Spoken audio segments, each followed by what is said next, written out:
Throughout history, time and time again, people endure first-hand encounters of ghosts and figures, noises and unexplained bumps in the night.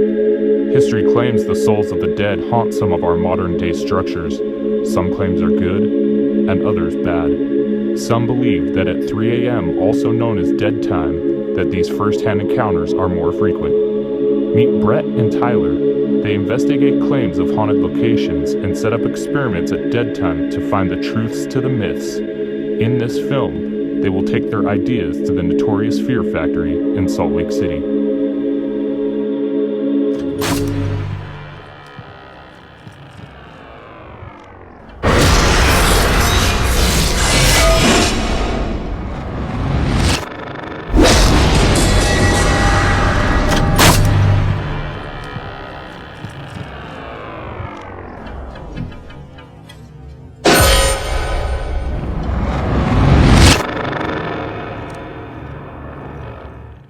So we're now here at the Fear Factory, and when they bought the factory, they ended up only buying this half right here. But there's a whole nother half to the factory right over here, and the owners ended up not purchasing that half. It is 100% uninvestigated. We have absolutely no idea what may take place over in that portion of the factory, or if there's some kind of barrier or not barrier where maybe, who knows, the spirits can cross over to the other sides. I would assume they could. So I wonder what happened on that side of the factory, because the documentation is very limited and it's more specific towards this side of the factory. And as you can see right here, we've got some train tracks. Now, there was a gentleman who took his life on these tracks right here. He got in the hands and knees position, put his head on the tracks, and basically waited for a train to come by, and it decapitated his head. Wow. Kind of just felt like a rush of energy when I went over there to even say that. So the train tracks obviously produce a high amount of energy, and EMF makes you wonder if the spirits may be able to feed off of that.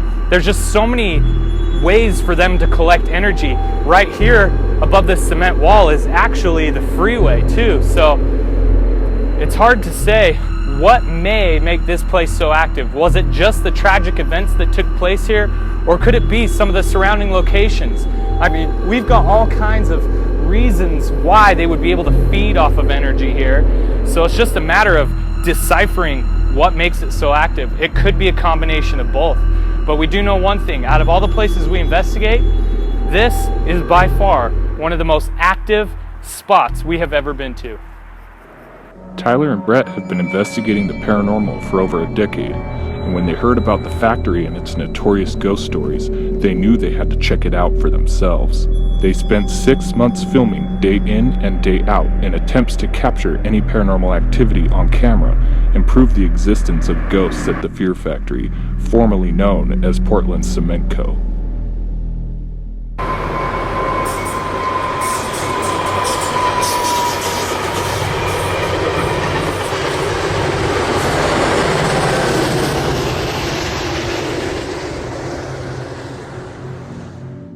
My name is Luke. I met Brett and Tyler through a ghost hunt in Ogden, Utah at the Union Station.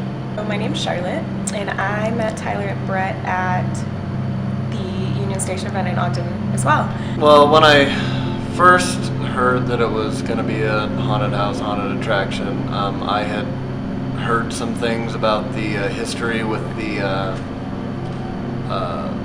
like with the homeless people that had been living here, and not knowing how many of them had passed away on the premises for however long. I've always been interested in the paranormal for some reason. Even as a kid, I've always wondered what happens next, where you go, what you do, and now even more so, I just am always curious as to why people choose to stay, or if they truly do. So I was kind of, it added legitimacy to the place, where where there had actually been documented deaths, or undocumented deaths. I feel like anytime you get a violent death like that, the chances are, in any community, most of the hauntings you hear about, if it's a violent death or a traumatic death, you're going to see something lingering around. And I would feel like it's a high probability with a suicide like that because it's violent, it's angry. Most of the time people are in the lowest states they could possibly be in then. And a lot of times, I don't know, I would think that some people would regret their decision, but you can't change it. Before the factory was a haunted house, it was a cement factory known as Portland Cement Co., which was used for the manufacturing of cement. This meant the use of heavy machinery and dangerous equipment. These dangerous conditions claimed the lives of at least 2 people, one of those souls being a gentleman whom had only been working in the factory for 2 short weeks. 50 feet above your head in the main factory is a narrow catwalk. Below the catwalk was boiling water and chemicals. These conditions caused extreme heat and moisture, and in this gentleman's case was the recipe for death. He slipped and fell 50 feet below to the boiling water and chemical mixture and burnt to death. It is rumored that you can hear this poor soul tragically running across the narrow catwalks, and some people have even seen his spirit wandering the factory. The second soul to succumb to an industrial workplace tragedy was a gentleman who'd been working on a machine known as the coal crusher. After the factory had closed and everyone had left, he was alone in the factory prepping the machine for shutdown. When he reached deep into the machine to oil it, the machine gripped his sleeve and began slowly pulling him in. After the machine mutilated this poor man's arm, he began his journey into the afterlife, passing away in the tunnel system underneath the factory. His spirit is said to remain active in the factory, and his presence is felt among many who visit the factory. So we're here in the back half of the factory. It's the maze portion. And we're here today to shoot B-roll footage. We're not even on an investigation. And the sound we captured coming from the catwalks was, to say the least, terrifying. So we just want to show you guys that there is nobody here with us. We are the only ones. We're going to go up to the catwalks and have a look around. Did you hear that?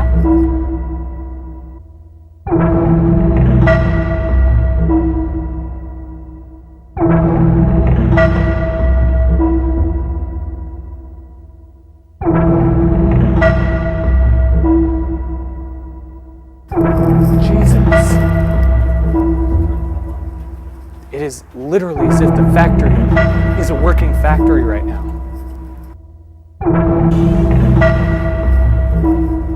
This is nuts, man. I'm freaked out right now.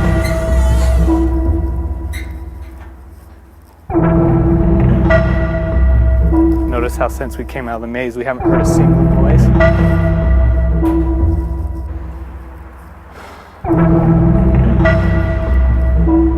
What we heard literally sounded like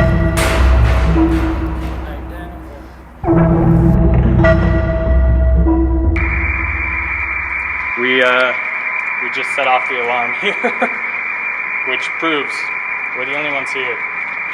We thought that.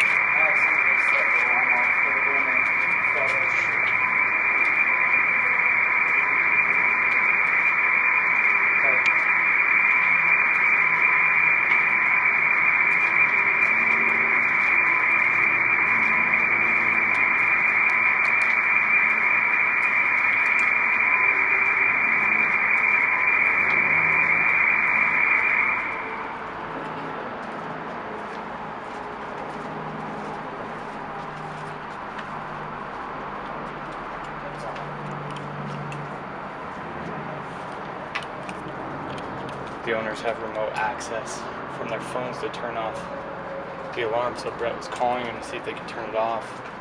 It's off. Yeah, it's off. Yep.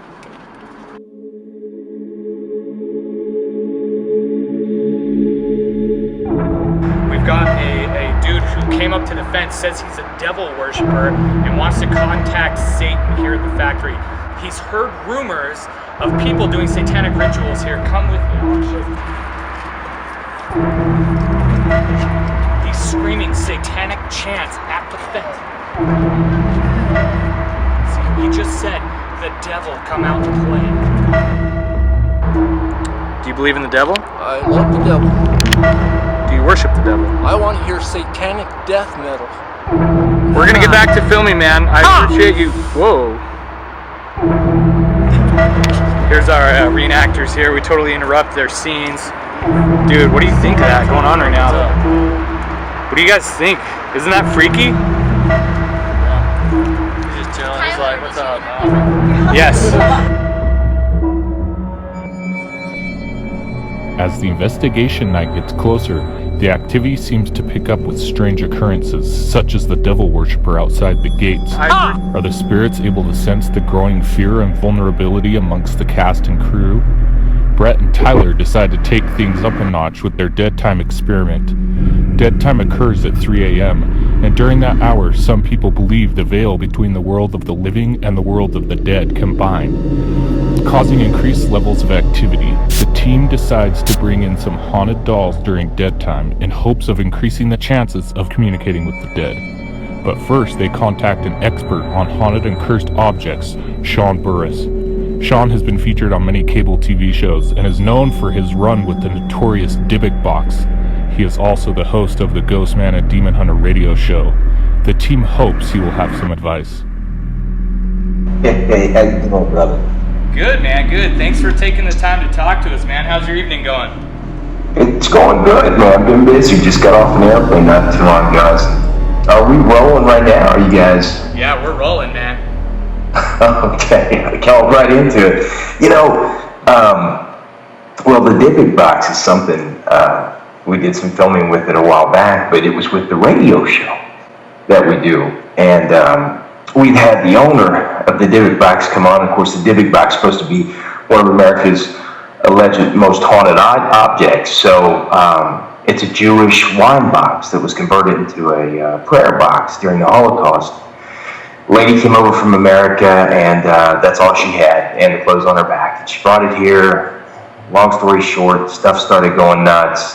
She locked it away. She died, left it to her kids, and her kids auctioned it off. They didn't want nothing to do with it, so Antique Dealer got a hold of it, and it wound up in a museum, a medical museum in Missouri. And the owner was Jason Haxton, and I had tracked him down. I got him on the show because I'd had some experience with haunted objects at some of the investigations I've done. And he came on the show, and while he was on the show, you know, it started messing with the frequencies, and the soundboard started freaking out, doing things it'd never done in 9 years of broadcasting. And right in the middle of the interview, I start hearing what sounds like a woman's voice. It's like it started out as a real faint whisper, and then it kind of turned into more of a roar. And if you listen to the archive of that show, you can hear it yourself. And it got real, it was silent. Everything was going perfect until I started asking the questions about the Holocaust and the box and what roles it played during that time. And every time Jason, the owner of the box, would try to respond, it just, and this roar would just get louder and louder. And, you know, I didn't think nothing of it for a while. I thought, well, this is weird. But after the show, we had a bunch of stuff going on like that during the show, knocking on the wall, and the studio started still, you know, we have haunted objects in the studio, so sometimes weird things happen. And especially when you're talking about that object or anything, you know, about those items, and sometimes it gets a reaction. But that night in particular, we had all this stuff happening, and when we got off the phone, Nathan, my co-host, had bruises all over his back. I'm not kidding, it looked like men's fist-sized bruises on his back. He had like 4 of them. And I thought, you know, that's weird, but it could be a reaction. I don't know. I don't know. It could have been anything, but it definitely looked like bruises. So a couple of days went by, and I got Jason's book in the mail. He had sent me a book, and he had sent me a little piece of the Dybbuk box stuff. And no sooner than I put the book down, all the lights go off, loud bang. My daughter woke up and was screaming for me. She ran across the front room, and I grabbed her, and I started smelling gas real strong coming up from the studio, because the studio is attached to the house. And I didn't know it that night. Well, gas was filling up in the house. So I called the gas company. They come out and they said, get your family out now. So I came down to the studio and got some of the stuff out, and I left. And apparently we should have been dead because the house had filled up with gas so fast. The only house on the block that was affected was ours, which is so rare. I'm sorry, the only place was our studio, which is so rare, the guys said, being that close, because all the other studios that were on the block and the homes that were off the block were all tied into that main. And then the next day, we had to go to the hotel. The next day I came home and I found out a lightning bolt had hit my car and set all that in motion. And the funny thing about the lightning bolt is, you could say, oh man, that's a coincidence. But when I opened the door, it had hit the front left tire. It had traveled up, I guess, the steering column, blew the front off the steering column, the steering wheel, and it burnt my seat and the armrest where my arm would have been, and that was it. And there was nothing else in the entire car that was affected. Wow. So I mean, how much is enough, you know? And so there's coincidence, and then there's just being ignorant. If you don't say, hey man, this is something going on. So it was almost like, it was calling me out. It was saying, you're going to mess with this. This is what's going to happen. And, that was the most recent thing that's happened like that. So these items, they can affect your life. They can affect a lot of things. They can take your life. I believe that now. Wow, dude, it's crazy when you were talking about the bruises. Recently I've been talking to Brett and Sean, recently I've been talking to Brett and Zach about bruises that are on my arms. I have supposedly one of the world's most haunted dolls named Isabel, and I've been keeping her in my storage unit, and it seems like every time I touch her or bring her out, something happens. I had 2 different cars break down in the same week. Both of them were transporting Isabel from one place to another. Every time I've touched her for the last 2 or 3 encounters, I've woken up with a different bruise on my body. So it's weird that you're saying that. Now, I agree with you. I'm not saying that this is related to the doll, but it's pretty freaking coincidental. You know what I mean? So, oh yeah, absolutely. What we're doing tonight is we're investigating a location, but we're doing an experiment at quote unquote dead time. We're trying to prove or disprove theories about dead time, but we're actually going to be using pieces from our paranormal museum that we're currently in the process of building, one of which being this Isabel doll, and then we have a couple of others. Now, you being very experienced with these types of objects, what advice do you have for us going into this with this type of mindset? Right. Well, I think it's a great idea, and it's just another form of provocation. It's basically like bringing a battery into an already active area, and you should get some kind of spark out of that, some kind of amperage in the activity, if you will. It's a great idea, and it's a dangerous idea because like attracts like. So you don't know what's attached to that doll. So if it's evil or demonic or whatever, it's going to attract that, And if it's just a regular type human entity that somehow has attached itself to that doll, it could bring out just regular, ordinary stuff that doesn't want to harm you. But if it's there, it'd knock on the wall or show you something moving around. So it's a dangerous game. But from what I've seen, that's what you guys do. You just have to be careful, because. You guys have been in this field a long time. You know that you can get the shit knocked out of you, and you know that sometimes you get things that are real laid back and cool and neat to look at. But I do think it's good. And if you know some hot spots that are active at the place you guys are investigating this evening, definitely put those objects in those places. Those would be the hot zones, and see what happens. Run some EVP and whatever. Tools you got to monitor the activity. Cool. Man, I appreciate the advice, and I appreciate you chatting with us. All right, guys, rock and roll. Be careful. All right, man. See you later, dude. Later, Brett. Bye.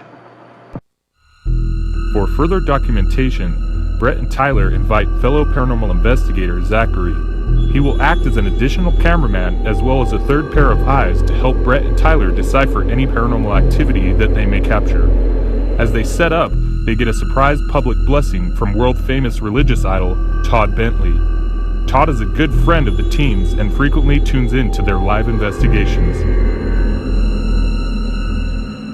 I pray that angels would be with them. I pray the glory, the light, and the favor of God would be with them as they're in those dark tunnels investigating supernatural paranormal activity. I pray they would know the supernatural manifest presence and power of the Holy Spirit and angels and the light of God breaking through. So if you're wondering who Tyler is, guys, he's a real life paranormal investigator, and he goes into places where they have, we talk about open heavens or portals. Well, they've got demonic stuff sometimes, they've got ghost stuff sometimes, and we just want to be light and share the love and presence of Jesus. I'm hoping to connect. We got Todd's blessing going on tonight, guys. Check out Tyler, guys, if you want to check out my friend, and if you want to pray for favor and light in the darkness. You guys might be interested in that. But It's like, It's getting over. this is a wide angle on that. Nice. Let's see. How's it gonna look? Is this not IR right here? This one is. So just roll both of these IR. I've got this light here I can dim down so that we don't have to use the IR. Yeah, it still looks like it. There you go. Okay.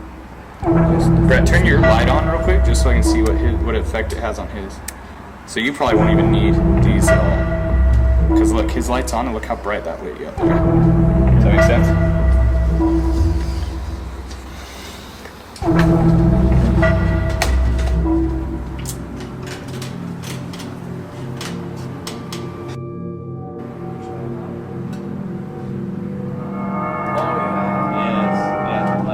This is literally called the haunting hour. I'll tell the camera. To make sure this isn't like a 8 hours of tales of terror and suspense. It's going to be yours for eternity. Please, your proposition, if I let you live. I'll do anything you want, Spear. Anything you want. I'll give you everything I've got. You'll never regret it. Believe me, you won't. You're right. I'll never regret it. We're in this field to try and come up with answers, right? So what we're doing now is we're playing old-time radio, haunting hour is what it's called, and we want to basically put ourselves in their shoes of things they may have experienced during their time of life. The first time at a crow, which you did not kill, but merely crippled. The second time... Did you ever listen to radio shows like this? Murdered on the spot. This is the story of Victor. So, can you make a noise? Say something? Who worries about the crippled crow, and who questions Spear about the disappearance of his uncle. He does not know that Spear has fastened Mr. Oren's dead body to the bottom of an old fishing weir in the marsh. You were right, Victor. That crow was the bird of death. Of course, I don't believe in Indian superstitions, but if I hadn't shot that bird, maybe Mr. Oren wouldn't be dead now. Don't blame yourself, Spear. But what I can't understand is why we haven't been able to recover the body. That crew of men has been searching around the center of the marsh with grappling hooks. Are you here tonight? The body is caught on a shrub or something at the bottom. This could be. If that's the case, I'll ask them to use dynamite. Dynamite? I hadn't thought of that. Are you sure you pointed out the exact spot where the accident happened? I'm positive. Then there's nothing to do but use dynamite. Hold up. I heard something.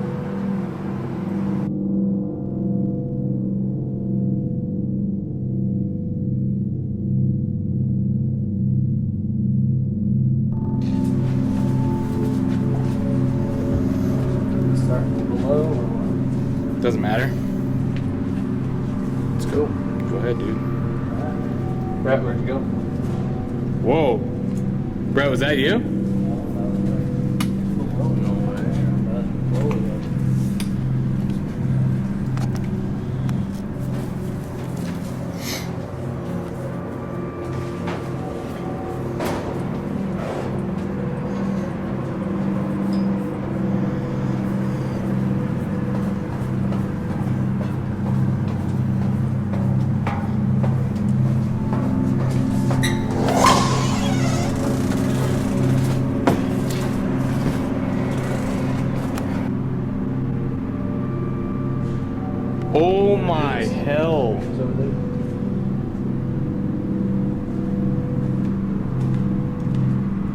Where you at?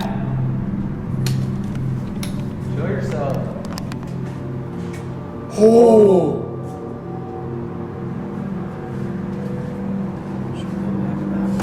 I don't know. You come closer to us? Oh, he's walking. The hell? You're doing a good job. Can you run towards us?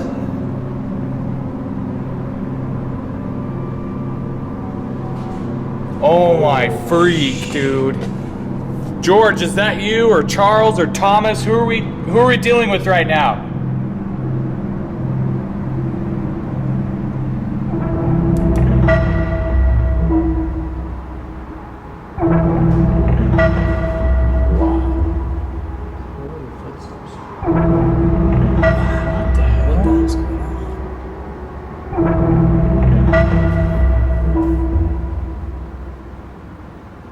Give us a sign again.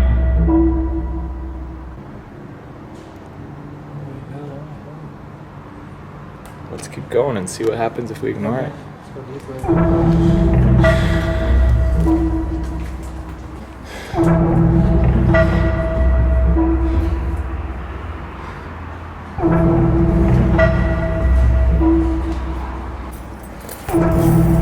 Is there anyone in here? That wasn't me. Is there anyone in here? That wasn't me. You're shitting me. No. Dude, that shook the whole catwalk.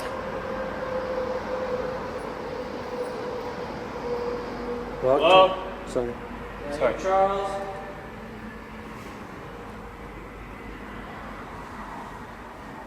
Walk towards us again, Charles.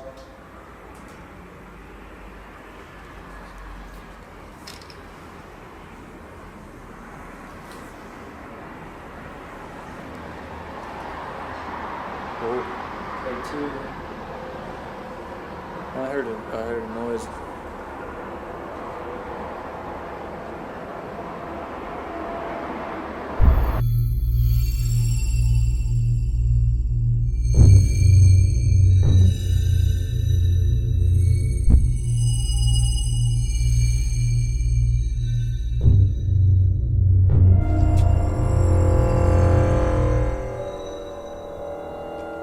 See that shit, dude? Who's standing right here next to me? Can you come close again? Make a light up to orange or red.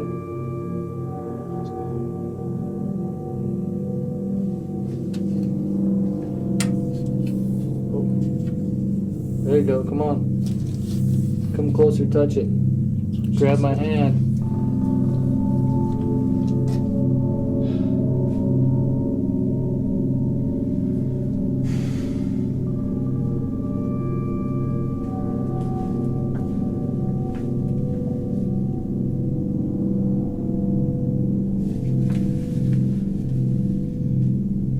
George, I'm feeling frustrated, not with you, but I'm frustrated because there's a barrier between our world and your world, and we're trying to break that barrier and find holes so that we can communicate with you. Help us do that.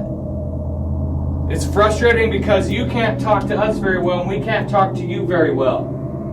Can you hear my voice? Give me a sign that you can hear my voice. Oh my god. I looked right at it the whole time. No way. Turn it off?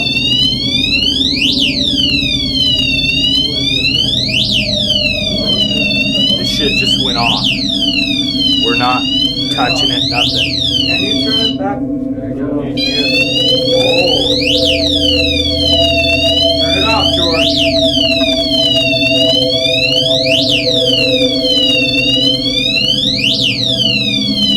Please turn it off.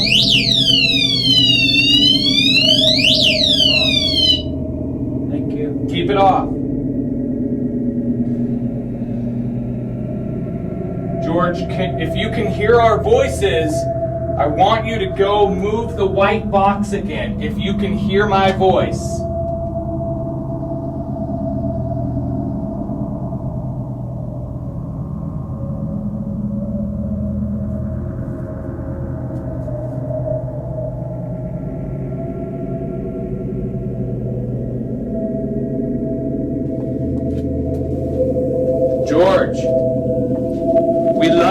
and we care about you. We consider us. Look at that.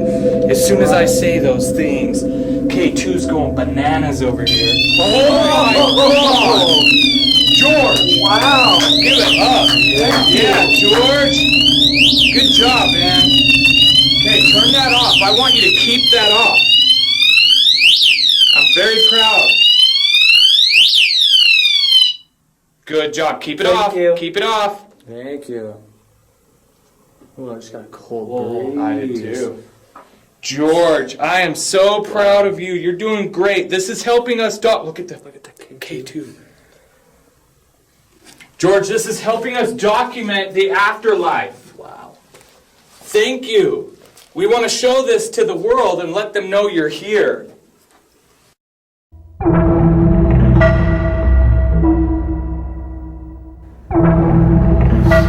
I'm alone right now. I'm up here at the dentist's office, which is one of my personal favorite places to be. I feel like you interact with me more when I'm alone in here than anywhere else. If that's true, let me know. Right here, I've got a motion sensor.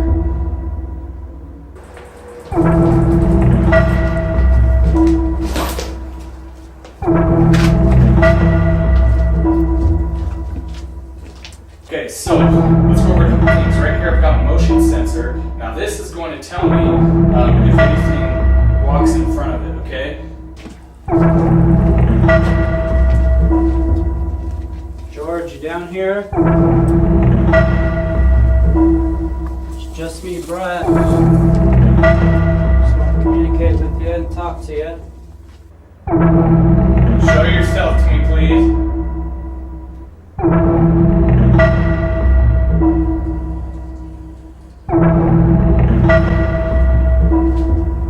So anytime you want me to know you're here, just do that.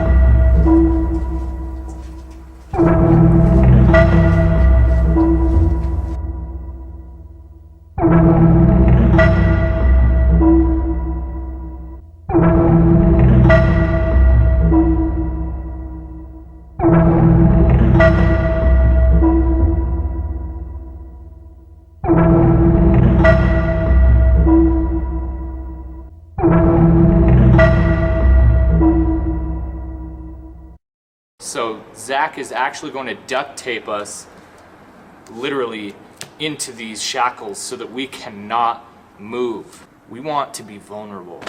We think this will help.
We are in your element.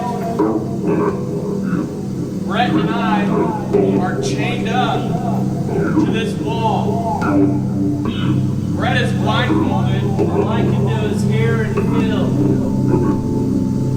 And the reason we're doing this is we want you to be in total control right now.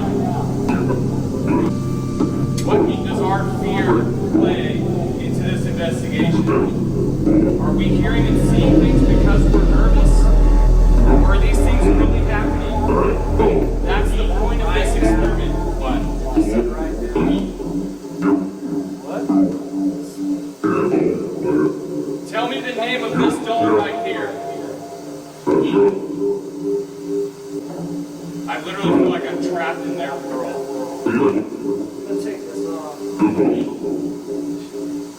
Couldn't hang? No, I just want to be able to see.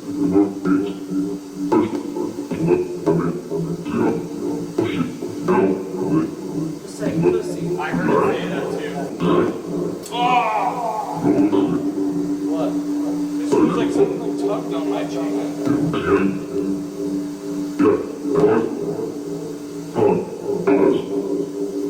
Now's your time to come up and do something to us.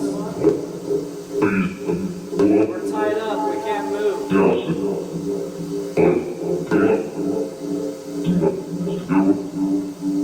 Was that you? I thought I heard a noise right there. There's nobody right there, Tyler.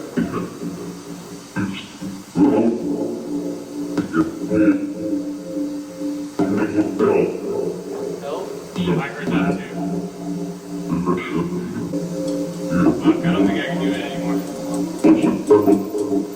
My arm's gonna fall off, dude. Yeah, turn the light on.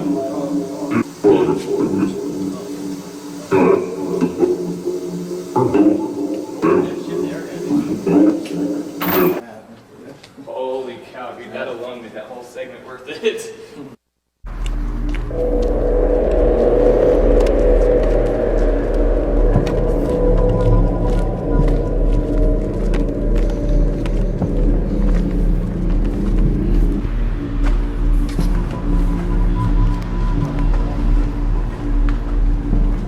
Damn, this whole thing is just fogged up in here.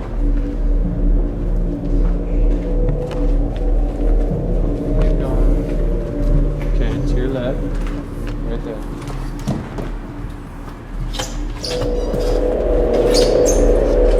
You can see the laser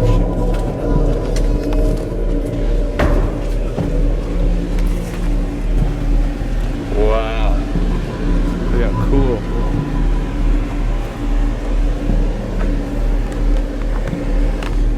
Welcome to our dead time experiment.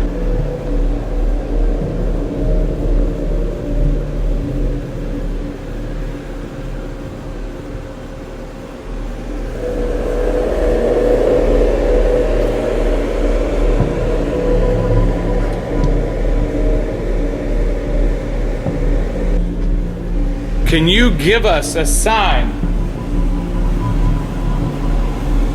Give us a sign of your presence. I know that you can hear me, Kate. If you can, show me you're here. Margaret Jean, show me you're here. Isabel, show me you're here. Show me you're here.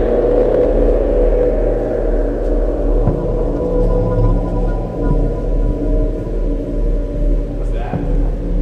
What was what?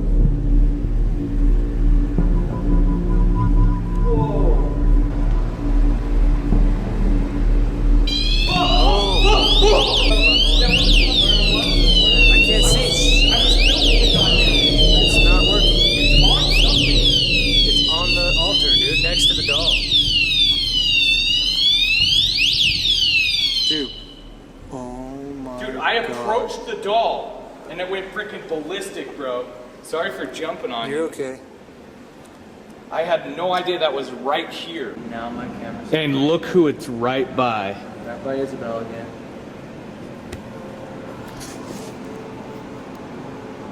Thank you. As the team brings the investigation to a close, we will take a look at some of the evidence captured. During the non-dead time investigation, the first thing that was captured was the unexplained banging on the catwalk. Is there anyone in here? That wasn't me. After the bang, the team worked their way down to the tunnel system, where it seems that they connected very well with the spirit who lost his arm and passed away down there. We love you. We care about you. We consider us. Look at that. As soon as I say those things. He seemed to be communicating via many devices and making himself very well known. Dead time experiment number 1 did not bring much visible evidence.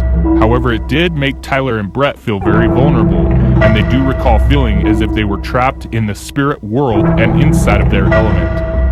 Dead Time Experiment number 2 in Hell's Silo proved to be a hit. The question is, were they communicating with the spirits inside, or were they communicating with the dolls reacting to the questions being asked?